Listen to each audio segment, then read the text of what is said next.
So Atari was one of the fastest growing companies ever in America. No one had ever seen anything like it. And it was just this new exciting business, and people for the first time realized that video games were going to be a big thing. But the implosion was so massive and so quick that it almost brought down video games entirely. Atari was sort of like the dark side of hippie culture. Bunch of dudes working out of a warehouse, bunch of stoners, some really talented programmers.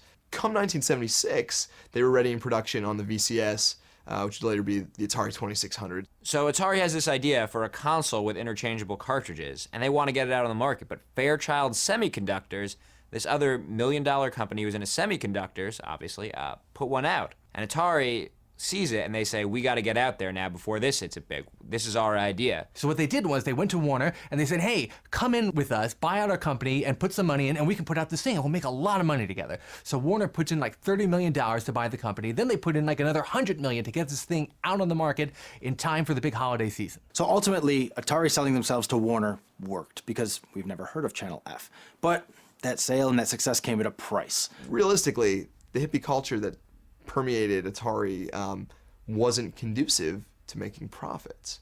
And they needed to go through some changes. So Nolan Bushnell, he's the founder. He also started Chuck E. Cheese. He gets forced out. They beam in Ray Kassar from corporate headquarters, and he is a total button-down suit and tie guy, and he's going to turn everything around and make this a traditional by-the-numbers company. No more coming in at noon, no more smoking the reefer in the office. It was a culture clash, and in a lot of ways, it destroyed what made Atari so great in the first place. So from these starting irritations, like having to wear socks to the office, other problems grew out of that. The guys who were making the games, they were getting paid maybe 30 grand a year. And they would say, hey, I'm making this game.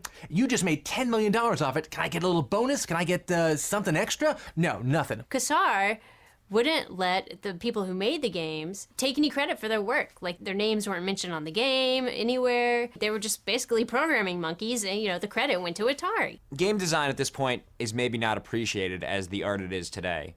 Even today, I think people still kind of look at it as just programming, and it's not. There's a lot of choices to be made on a creative level. And they didn't really understand that at the time. So the designers weren't particularly well paid, and they weren't respected. Atari's top game makers, you know, went to the brass and tried to get some more money, you know, some royalties from the games they made, and, you know, it never worked out. So a bunch of the top designers left Atari and went to make their own company. And they actually do it. They leave and they start Activision. And Activision starts making and selling games for the Atari 2600. Which nobody saw coming. Atari certainly didn't see it coming. And now this has never happened before. And mind you, this is a big thing. Atari never thought that could have happened, that their designers would leave. Like, if they left, they'd be like, okay, well, you just don't have a job. I don't think they thought they were smart enough to be like, well, I don't think it's illegal for us to create our own games. It's not just that some guys were leaving Atari, it's that the best guys were leaving Atari, and they were making great games like River Raid, like Pitfall. They were making better Atari games than Atari was making. And they actually earned royalties on the sales of their games. So people were more invested in the work they were producing. It almost seems like a no-brainer. David Crane, who created Pitfall always says David Crane's Pitfall. Like Francis Ford Coppola's The Godfather, you know? He put his name on it. It was his work. The crazy thing is, within 2 years after Kassar showing up, Atari became the fastest growing company in the history of the United States. And in 1982, Activision replaced Atari as the fastest growing company in the history of the United States. Well, that just opened the floodgates. Then everybody and their cousins started a game company and started making cartridges for the Atari 2600. Once Activision's out there and people realize, hey, I can get rich making games for the Atari, they still need to learn the same lesson Ray Kassar did. Video games are an art form. You can't just make one with no thought. You need the right people to do it. And there's just a flood of terrible, terrible games for the Atari, to the point where it becomes impossible to separate the wheat from the chaff. You don't know which are the good ones and which are the bad ones. people start to think that Atari is just garbage, because that's what most of the things were on it were garbage. Now, with all these really bad games flooding the market, Atari says we need to do something to cut through the clutter. We're going to pull out the big guns and do some really big A-list titles. The first one is Pac-Man. People were psyched. Retailers were clearing shelves for this game. They produced 12 million copies when only 10 million systems were in existence, thinking that Pac-Man was actually going to sell more systems. I mean, it was going to be that big. Unfortunately, they thought it was just the name Pac-Man was enough. That was enough.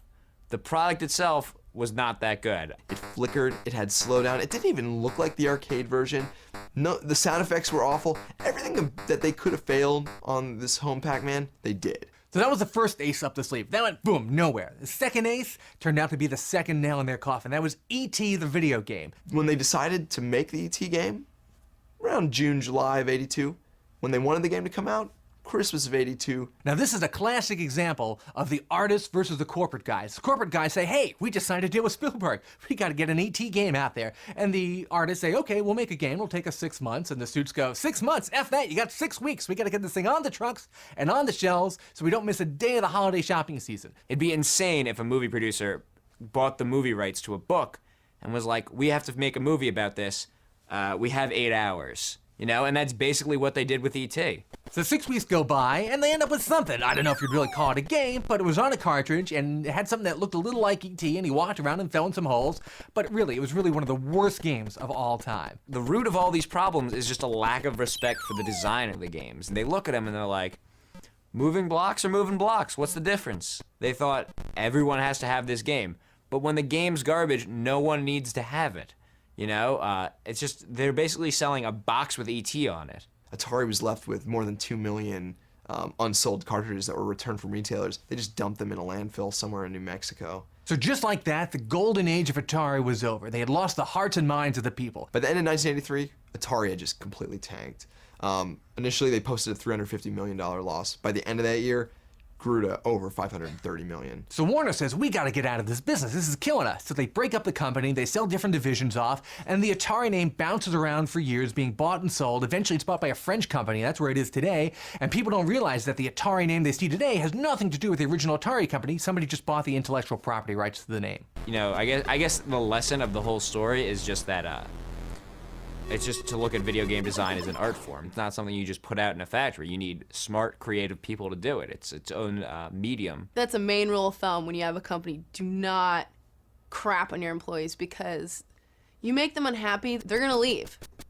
And they're going to, they're going to come up with other ways to make money doing what they do. The lesson to be learned here is treat your employees well or you risk dying.